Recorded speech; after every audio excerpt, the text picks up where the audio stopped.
ते लहान मुलं आहेत आपले, त्यांचे बोबडे बोल आपण समजून घ्यायचे असतात. छान बा.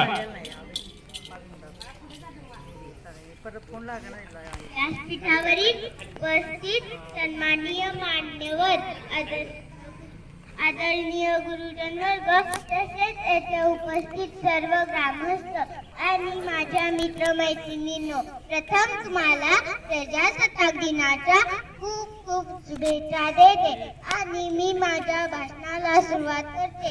लहरतो तिरंगा अभिमानाने, लहरतो तिरंगा अभिमानाने, आज उंच आकाशी उजळू सारे रंग तयाचे, प्रण हा आज एकमुखाशी, प्रण हा आज एकमुखाशी. आज 26 जानेवारी आपला प्रजासत्ताक दिन. प्रजासत्ताक म्हणजे प्रजेची सत्ता असणारे राष्ट्र होय.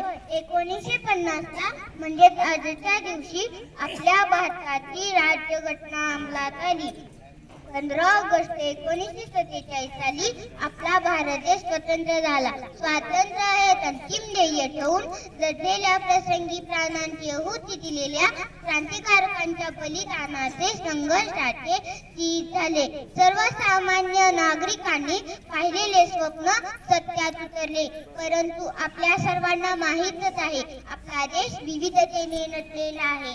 आपल्या देशात विविध जातीचे व विविध धर्माचे लोक एकत्र राहतात. आपल्या देशात महिला, 2 महिलांवर बोली भाषा व राहणीमान यांच्यामध्ये बदल दिसून येतो. अशा परिस्थितीत देशात लोकशाही पद्धतीचे शासन चालविण्याकरता आपल्याला एका नियमावलीची म्हणजेच घटनेची आवश्यकता आहे.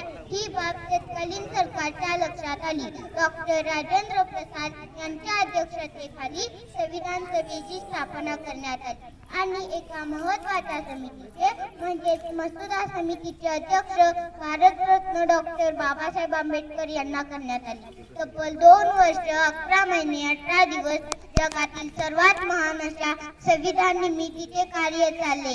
यामध्ये विविध देशांच्या राज्यघटनांचा अभ्यास केला गेला. अनेक चर्चासत्रे आयोजित केली गेली. त्यानंतर देशातील प्रत्येक नागरिकाला सन्मानाने जगता येईल अशा पद्धतीचे महान संविधान तयार करण्यात आले. या संविधानामध्ये भारतरत्न डॉक्टर बाबासाहेब आंबेडकरांचा सिंहाचा वाटा आहे. म्हणूनच त्यांना घटनेचे शिल्पकार म्हटले जाते. यांच्या अथक परिश्रमामुळे आज आपला देश एकसंघ आहे. देशातील प्रत्येक नागरिक स्वतंत्र आणि सन्मानाचे जीवन जगत आहे. जरी आपल्या देशाला 15 ऑगस्ट 1947 साली स्वातंत्र्य मिळाले असले तरी देशातील प्रत्येक नागरिकाला त्याचा हक्क, त्याचे वैयक्तिक स्वातंत्र्य हे 26 जानेवारी 1950 रोजी मिळाले असे म्हणता येईल.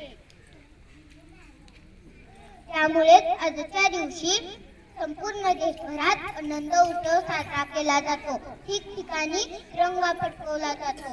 शेवटी मी एवढेच म्हणे, देश आमचा महान, संविधान त्याची शहाण, देश आमचा महान, संविधान त्याची शहाण, करी आरक्षण तयाचे, जोवर असेल डोळ्यात प्राण, जोवर असेल डोळ्यात प्राण. एवढे बोलून मी माझे भाषण संपवते. जय हिंद, जय जवान, जय किसान, जय विज्ञान. वंदे मातरम, वंदे मातरम, वंदे मातरम. धन्यवाद.